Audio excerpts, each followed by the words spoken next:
Donc récemment, j'ai décidé d'aller en store pour me prendre un des nouveaux MacBook Neo et essayer de comprendre pourquoi il reçoit autant de haine. Et franchement, je ne comprends pas du tout les gens. Je rappelle, ce MacBook Neo coûte 699 € et même 199 pour les étudiants. C'est-à-dire qu'il est 500 € moins cher que le dernier MacBook Air et même moins cher que le dernier iPhone, moins cher qui est l'iPhone 17e. Je rappelle que pour ce prix, vous avez une finition en aluminium, sachant qu'à ce prix, chez Windows, vous ne retrouverez que du plastique. Genre, littéralement du plastique. Il a un très bon clavier qui n'a pas grand chose à envier au clavier de MacBook Pro, un exceptionnel trackpad. Même s'il n'a pas First Touch, il répond très bien quand même aux gestes.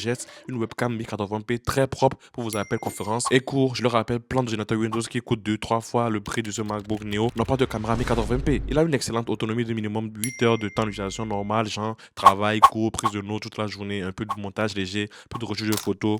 Et la puce A18 Pro de l'iPhone 16 Pro gère tout ça très bien. Il a un écran assez bon, pas exceptionnel, mais très bon, jusqu'à 500 nits de luminosité comme l'écran du MacBook Air, qui, je le rappelle, coûte 500 € plus cher, les gars. Et à ne surtout pas oublier que c'est un produit Apple. Donc, si quoi que ce soit lui arrive, vous allez pouvoir réparer ça en 2-3 mouvements chez Apple. C'est pas la même chez Windows, tu sais, je sais. Franchement, les seuls points frustrants que je trouve sont premièrement la mémoire RAM de 8 Go. Même si Apple optimise très bien ces choses, 16 Go aurait été parfait pour un usage à long terme. Et il y a le clavier aussi qui n'est pas rétro-éclairé. Quand j'ai vu ça, mon cœur a fait.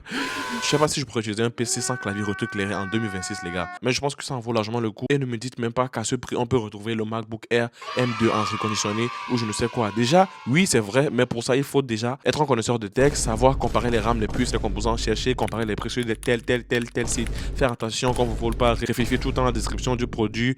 Tu vois ta seule Katrina, elle veut juste un Mac rose, pas cher, qui lui permette de faire appel avec ses copines et de parler de roracé, déteste roracé. Bref, t'as compris, achète le MacBook Neo à ta seule Katrina. Peace, love, tchuss.